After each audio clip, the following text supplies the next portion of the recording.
Arisu is rich but lonely and completely depressed. His only support is a mysterious radio show, hosted by a girl named Apollo. But the story takes a turn when Apollo suddenly disappears overnight. Arisu sets out in search of him amidst the dangerous baddies of Furine School. At the beginning of the anime, we see Furine School, which has been transformed from a boys-only school to a mixed school where boys and girls will now study together. Their homeroom teacher, trying to impress all the freshmen, is scolding the boys for not bothering the girls too much. A boy standing nearby tells the teacher that she may have said something wrong and that she should change her words and say it again. As he speaks, he approaches her and says that she is too perfect and that if she says something wrong, he won't understand her. Now, the teacher asks him who he is. Arisu tells them that he'll introduce himself first. He stands in front of the class and tells everyone that he's Arisu from Yambu and that he's been calling himself absolutely perfect. He tells them that he's the future of Japan and he starts telling them about all his favorite things.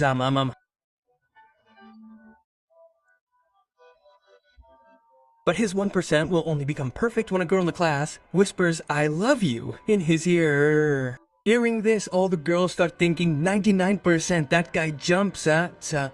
Next we see Arisu with his friends, and everyone in the class is telling him that because of what he just said, all the girls in the class will probably hate boys. But Arisu tells him that he understands what he said and what he wants, and that amidst all this he will find what he truly desires. Meanwhile, a girl arrives and asks him if he's looking for a girlfriend, and she asks him if he deserves what he is. Hearing this, Arisu says that it's too soon, as he hadn't thought it would be so soon. As he speaks, he moves closer to her, and she tells him that he's being too hasty now that he's so close. Abari Sujoki tells him to wait, saying he needs to go to the toilet and that his toilet is so perfect, and it came right on time. He tells the girl that his toilet always comes at the same time, which is why he's so perfect. Wait, I'll go right now. Now, after this, he's going to the bathroom, and he's saying that when he was in middle school, there was a show called Apollo, and every night a girl named Apollo would talk to him. From then on, they both got into the habit of talking to each other, and he would stay up all night talking to her, and she always ended their conversations the same way. While he was thinking about it, suddenly a girl comes up behind him and whispers, "I love you." This makes my ears bleed. But Arisu, who's standing away from him, asks him, what does that mean? And who is she? And the girl tells him that she heard he wanted a girlfriend and that she's ready, so she told him, "I love you," but she didn't do it the right way. It was a very different way, but okay. She said what she had to say. Arisu asks him, okay, so what's her name? The girl, who's leaving, tells him her name is Rika, and she tells him she had to go to the bathroom first. Arisu Jogi tells her, "Thank you for reminding me," and runs to the bathroom. Next we see everyone sitting in the canteen, eating. A very cute voice is coming from the school speaker, and everyone is praising her. Arisu, shocked by the sight, says that the voice is that of his lost Apollo, who used to talk to him earlier. He runs to the room where the announcement was coming from. As he opens the door, he sees 4 girls sitting there. Arisu, who had come there looking for Apollo, who had spoken to him a long time ago, but then he disappeared and deleted all his accounts. The 4 girls in the room were shocked to see him and asked him who he was and why he was there. Jarasu was also at a loss. One girl there said that she had already refused to attend this mixed school and said, "Look, this boy has followed them here." And she started looking at him, and after listening to all of them, Arisu was thinking that his voice was exactly like Apollo's, and he wasn't talking about a girl. He says that all of them have voices like Apollo, and this has become a problem for him because he can't tell who Apollo is. Iplikan. He listens to their conversation, but he can't figure out which one of them is Apollo. He listens, but he can't understand. The girls start asking him what he's here for, and he should tell them quickly. But Arisu deflects the conversation, and the girls start telling him that they all want to make a career in voice acting. One of them wanted to become a Uber, a voice artist, and another an anchor. Hearing this, Arisu is reminded of Apollo, because he too had wanted to become someone related to voice acting. And now Arisu says, okay, he's figured out that one of them is Apollo. Tabom. but she doesn't want to reveal her identity. But she'll find out who Apollo is.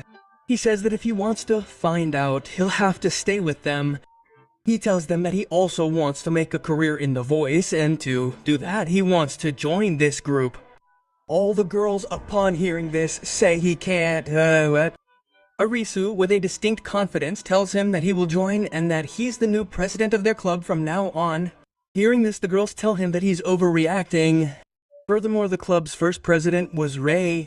Hearing this, Arisu tells them that he will greatly improve their club and make it a whole lot better, and that if he joins the club, it will only benefit them. Antenasarisa. Hearing this, the girls are quite confused, wondering who this guy is, as he's singing his own praises. But after a brief discussion, the girls accept him into their group. Arisu, thinking now is a great opportunity to reveal the identities of all these guys, and I'm gonna find out who Apollo is.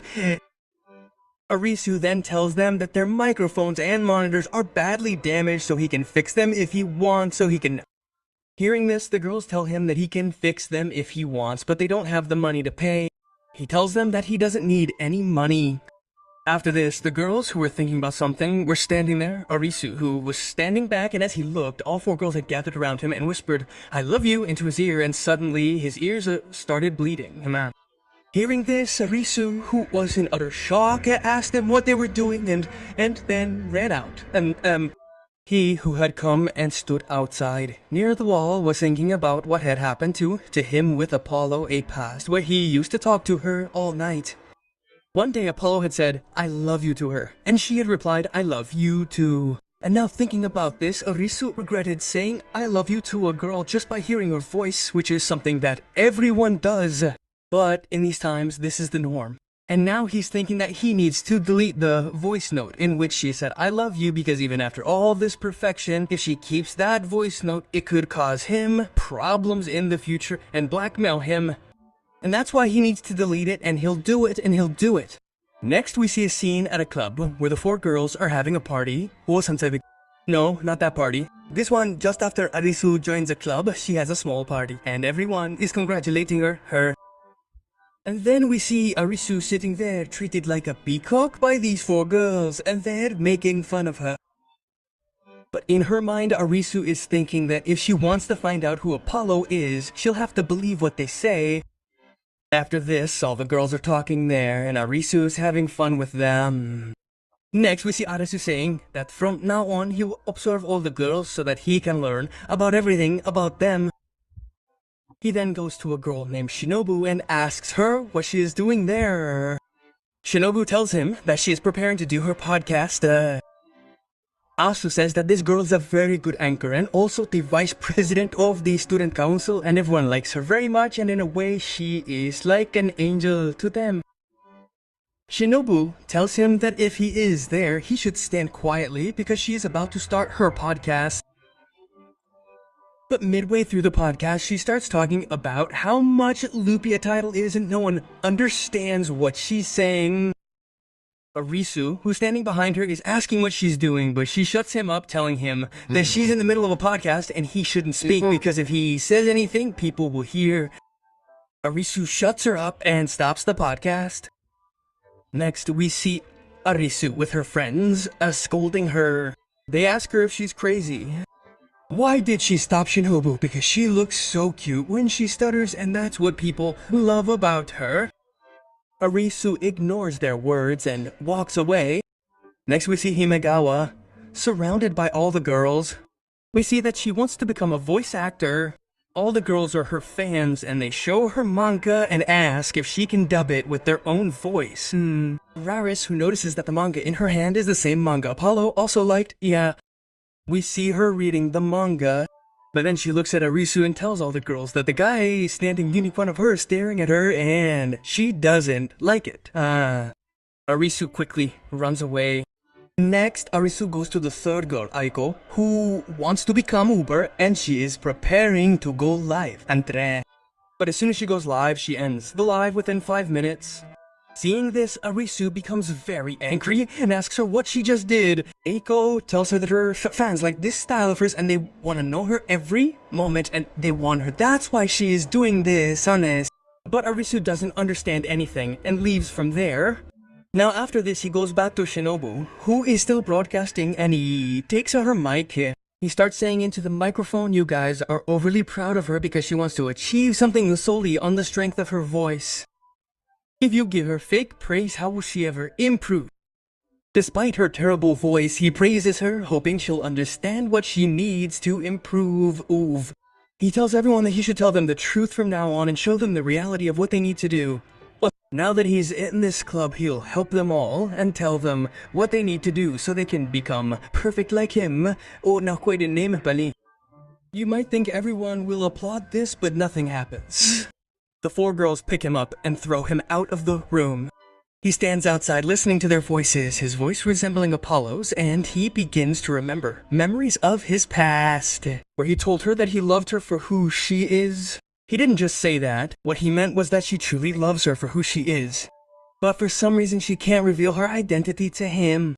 But that doesn't mean she doesn't want him for who he is. But for some reason she can't tell him all this. But she's incredibly happy that he's come this far. And thinking about all this, Arisu is in a lot of trouble. The next day we see Arisu taking all the girls for a jog. He tells them that if they want a good voice, they need to train regularly, and he tells them that from now on, he will train them. Now after jogging for a while, the girls were in very bad shape, but Arisu was unharmed. After the training is over, all the girls ask him why he's working so hard on them and whether he just wants to perfect them, which is just a habit, or whether he wants to help them in their careers. Arisu, hearing this, wonders why she's saying this. After this, they all feel hungry. Arisu tells them they should go get something to eat, but the girls tell him they're sweating profusely, so they'll go take a shower first, Ninja. But he tells them they should eat something. Hearing this, Kawa yells at him. She tells him that if he acts out too much, she'll beat him up. Akabe. All the girls go to take showers. Afterward, they're at a restaurant where Arisu gives them some notes he's made for them, telling them he's done a lot of research on them. He's figured out what they need to work on, and he's written them all down on a piece of paper, and he gives it to them. Hasanam. Shinobu is overjoyed to see that he's truly doing so much for them. Meanwhile, Himakawa, on the other hand, has been given a lot of paper by Arisu. She asks him why he's written so much on it. He tells her that she needs to first correct her kanji. He tells her that her kanji has a lot of mistakes, so she needs to fix them all. He's made all the notes and given them to her because if she wants to become a voice artist, the biggest challenge is to first correct her kanji. And now Arisu tells her the goals he set so that she can take her voice career to the next level. Eiko's job is to interview at an agency to get selected. Shobu, who has to complete his announcer course, Himekawa, who has to pass 2 kanji exams, and finally Rika, who has to perform on the road and sell her music cassettes. He says that this will give them all a lot of experience. Rika, who is not at all happy with this, asks him, has he ever held a guitar? Because he was telling her to perform on the road in front of people. He replies, no, he's never played an instrument. Rika replies, if that's the case, how could he tell her to perform on the road in front of so many people? And besides, he's probably overreacting. Meanwhile, Arisu tells him that he doesn't know what it's like to perform in front of people, but he has to do it, because if he wants to advance in his career, this experience will be useful. Rika asks him if he's ever been nervous. Arisu replies that such a word isn't in his dictionary, and he hasn't seen anyone in his family ever be nervous.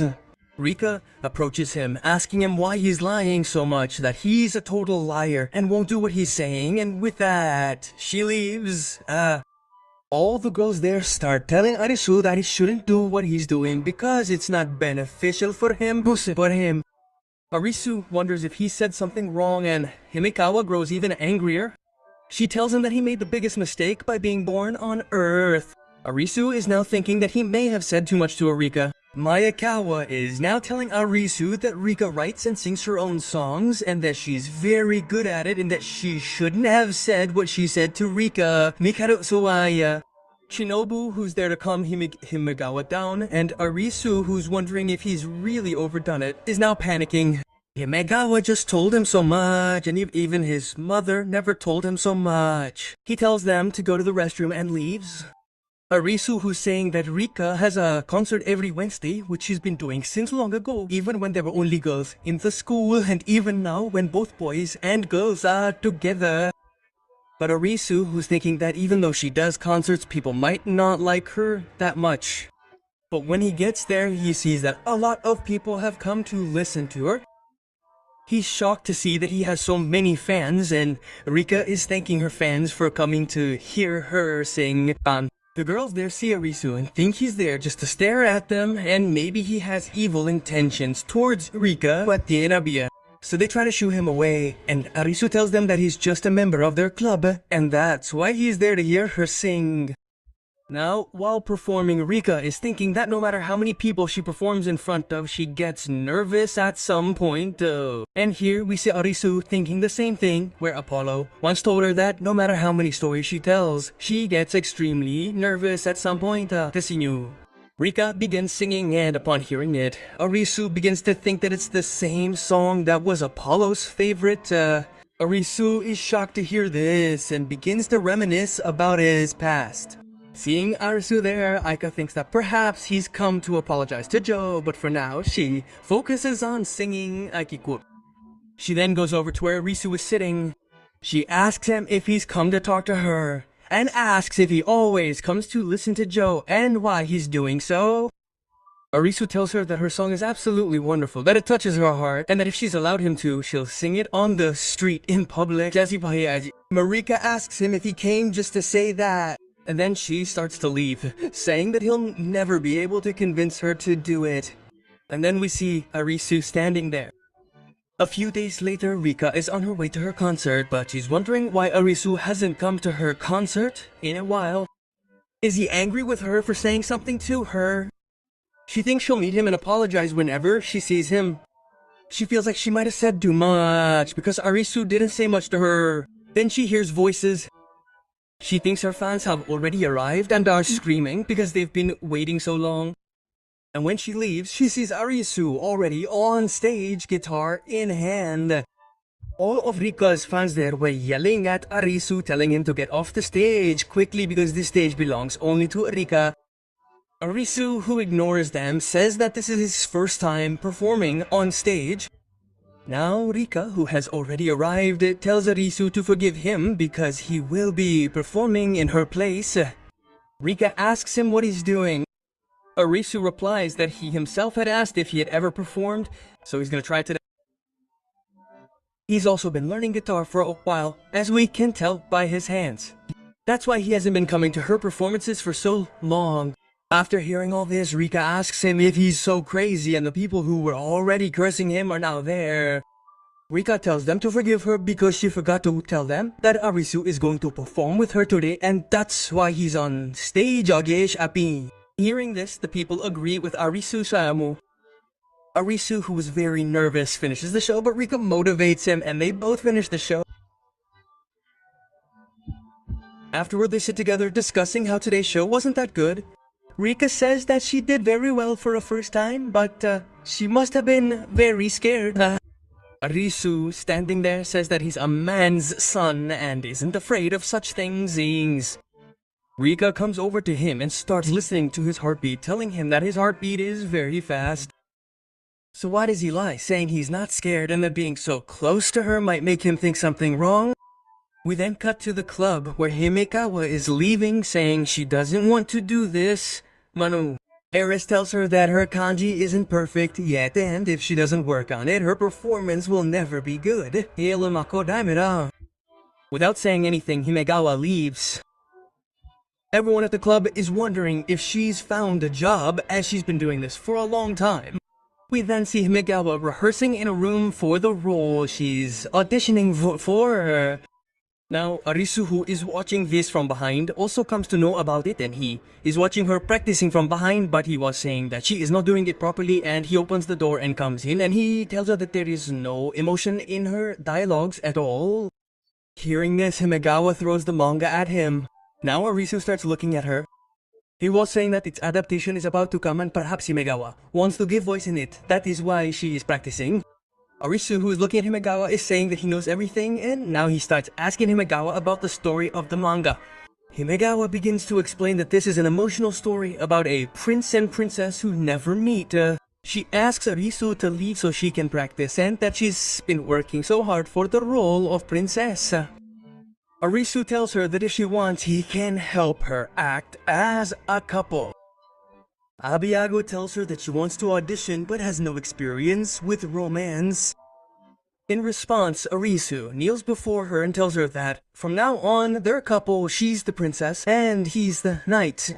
Himegawa tells her that she'd rather die than be with him or act. Meanwhile, Arisu, who has a big heart and something even bigger, asks her how long her audition date is. Mayagawa tells her that they'll announce their selection within 3 weeks. Arisu then asks her if she can't even fake a relationship for her own success.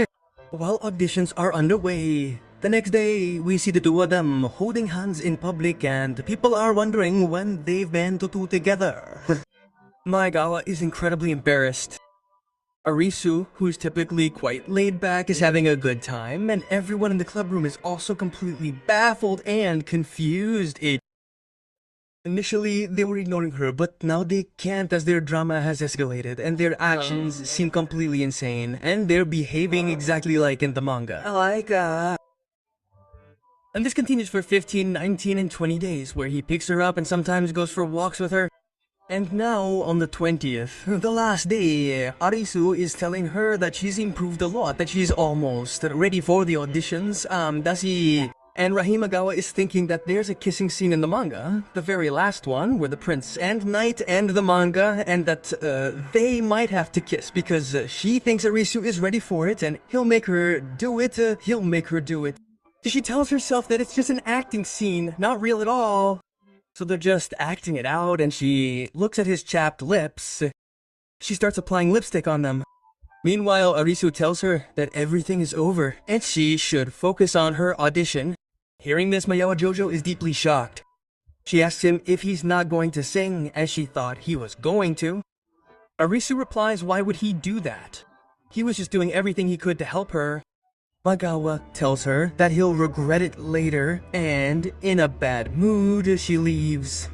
The next day, she tells Arisu that she's been rejected from the audition because the author had already chosen someone else, Biki-sejin. Hearing this, Arisu, thinking his hard work has gone to waste, lies down with the manga on his face. He continues to talk to her while lying down. Then Himega notices that the manga she's written also has a similar scene where the knight is sleeping with a book on his face and the princess comes and kisses him. To recreate the scene, she approaches Arisu and kisses him, but Arfleu doesn't notice and starts walking away. Arisu then gets up and asks her what she just did. He asks her if she just kissed him, and then he starts asking her if she's starting to like him. Seeing her actions, he feels like he's developing feelings for her, but she's already told him that he's just acting it out and that he's saving those feelings for someone she likes. Who knows your game? Hearing all this, Himegawa gets angry and tells her that she'll beat her up, and she does WWE style, and then walks away at Yin. The other girls arrive and tell Arisu that she shouldn't take her words so seriously. Arisu tells them that looking at her, it seems she was serious. The other girls are telling her that whenever she's really nervous, she hides her feelings, like beating someone up, pidmemin up. And then we see Himegawa blessing her a lot.